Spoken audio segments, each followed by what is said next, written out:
What up? T-Bob here. And Jake as well. And look at you. You done stumbled upon little OTB Saints, where we bring you all the latest black and gold coverage. Who are the Saints going to draft? Who's going to be their quarterback? What does the salary cap look like? All that information and more.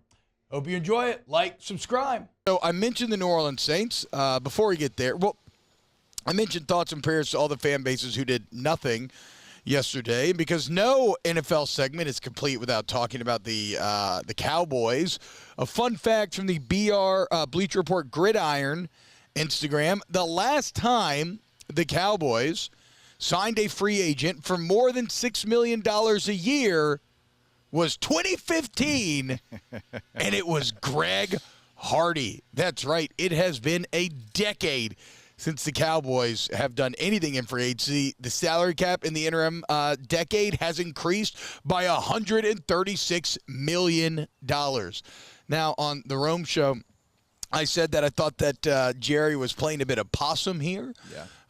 Methinks the lady doth protest too much, when he was saying we're not going to do anything, thinking he had something big up his sleeve. I don't think that's right. I think I'm already very wrong on that, because this is a weaker free agent class. It's one of the reasons why you see teams re-signing guys to bigger deals than you would have expected. We'll get to one with the Saints maybe in a second. And really, all the big names are kind of off the board. Like, there's not too many big names out there that the Cowboys could sign that would make a big splash. And so, missed shot there. Tay-Tay, how are we feeling about your boys going into this next portion of the NFL offseason? Pretty much like I do every offseason. Disappointed, but not surprised. Yeah. Which is fair. I mean, I think Saints fans are in a very similar vein. And speaking of moves that the Saints made or didn't make, yesterday they lose Paulson Adebo, signs a 3-year, $54 million deal with the Giants, which, I don't know. I'm not too pressed about that. I think Adebo's been good, but are you in a position right now where you could pay Paulson Adebo $18 million a year? You still got Alontae Taylor. You still got Kool-Aid McKinstry. Like, that's one of the reasons why you drafted Kool-Aid. So, sure, it's not ideal, but I think you got outpriced there. One guy you did re-sign yesterday, and really it was probably the biggest piece of Saints news, maybe even more so than Devon Godshaw, is you re-signed Chase Young to a 3-year, $51 million deal. Sack incentives could put you to 57. It's a $17 million signing bonus. It sounds like a big number. The average annual value, though, Jake, has him as the 17th highest paid edge defender. And I guess the question immediately becomes, do you think that move is worth it? 5.5 sacks last year. Not that good. Which is 60th in the NFL. However, in case you're wondering, he did have 47 pressures, which was 7th in the NFL. So the sack number maybe not telling the whole story. But to me, Jake, this is simply a deal where the Saints, look, it's kind of a desperate mode. You have so many holes on the roster. You're trying to plug them wherever you can. And even though let's say you arguably overpaid a bit, like, what's the other option? Do you let Young walk, and then what do you have? What do you have coming off the edge? Granderson, Jordan. I mean, you're not getting anything out of Foskey.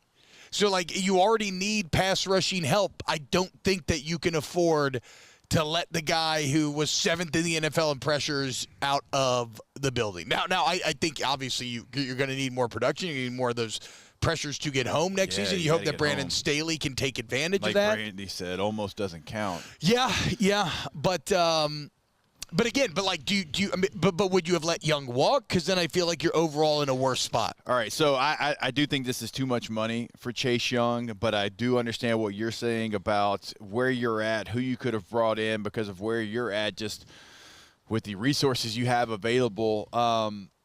The only thing, if I'm trying to be glass half full, because I got to be honest, when I saw this, I didn't love any part of it. I mean, he only forced one fumble.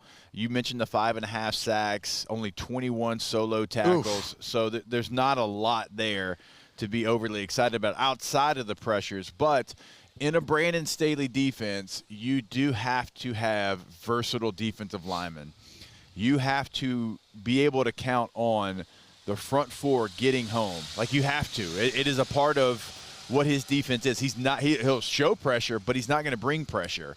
And so you have to have defensive linemen that you can count on, and that's why you see the first day of, or really the first couple of days, all the movement around the Saints has been really strictly on the defensive line. Yeah. You've traded for some, you've re-signed some, and that's because they understand what Brandon Staley's defense is all about. And so in their mind, they're like, all right, well, we can be versatile with Chase Young, Cam Jordan.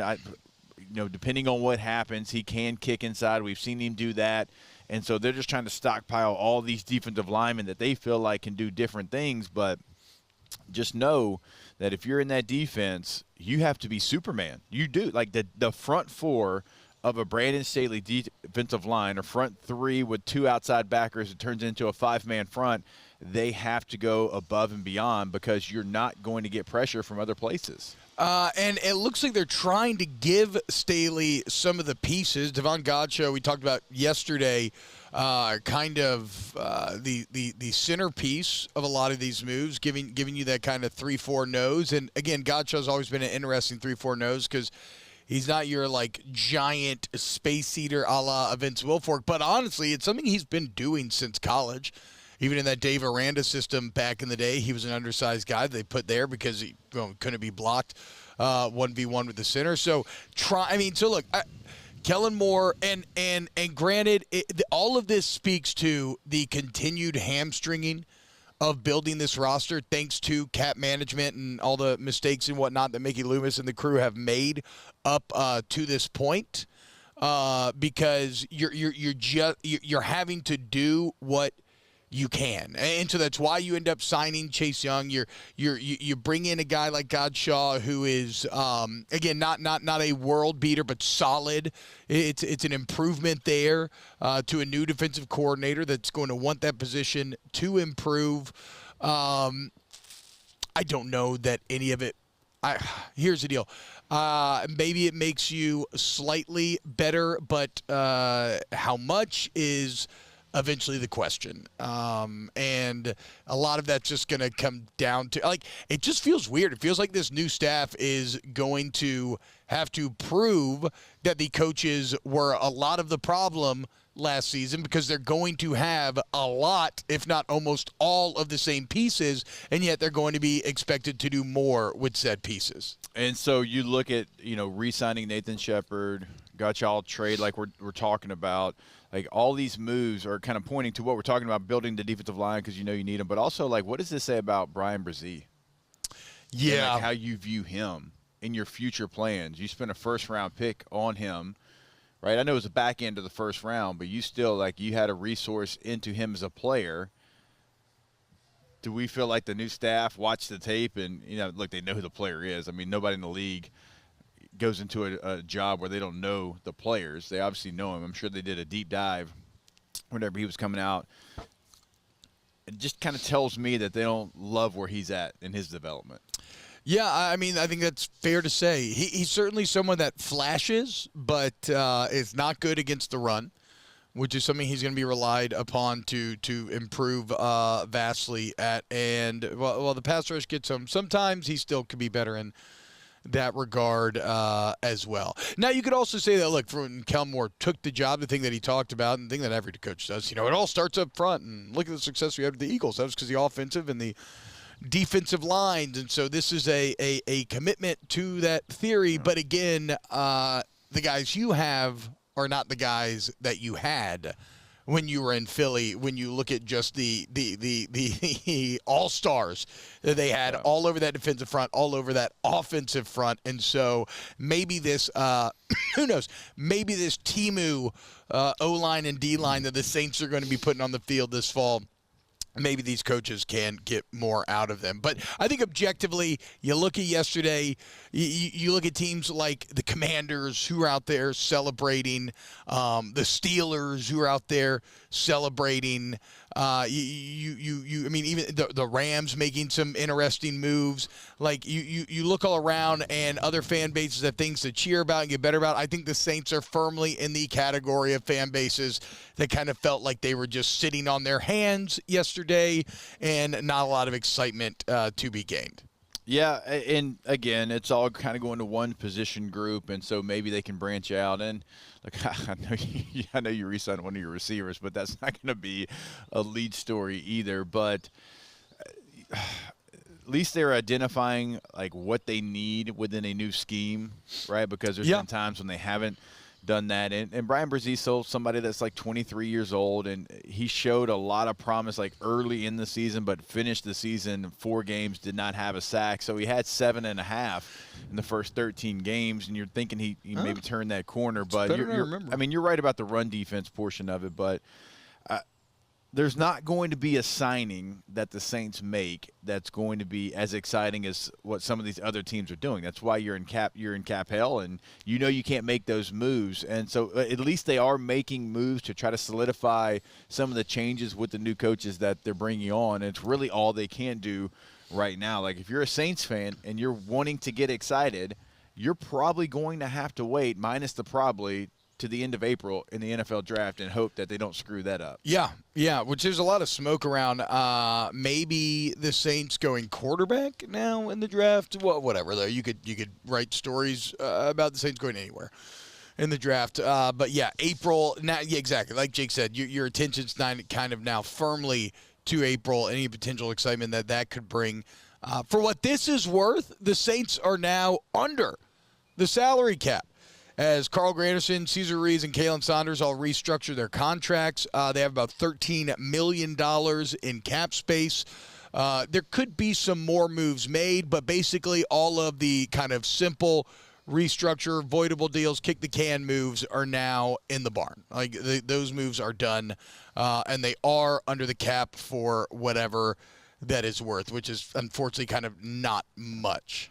So let me ask you this. Paulson Adebo signs with the Giants basically for what you signed Chase Young for. Which player next season would you have rather had under the 3-year, $50+ million deal? I think probably Chase Young.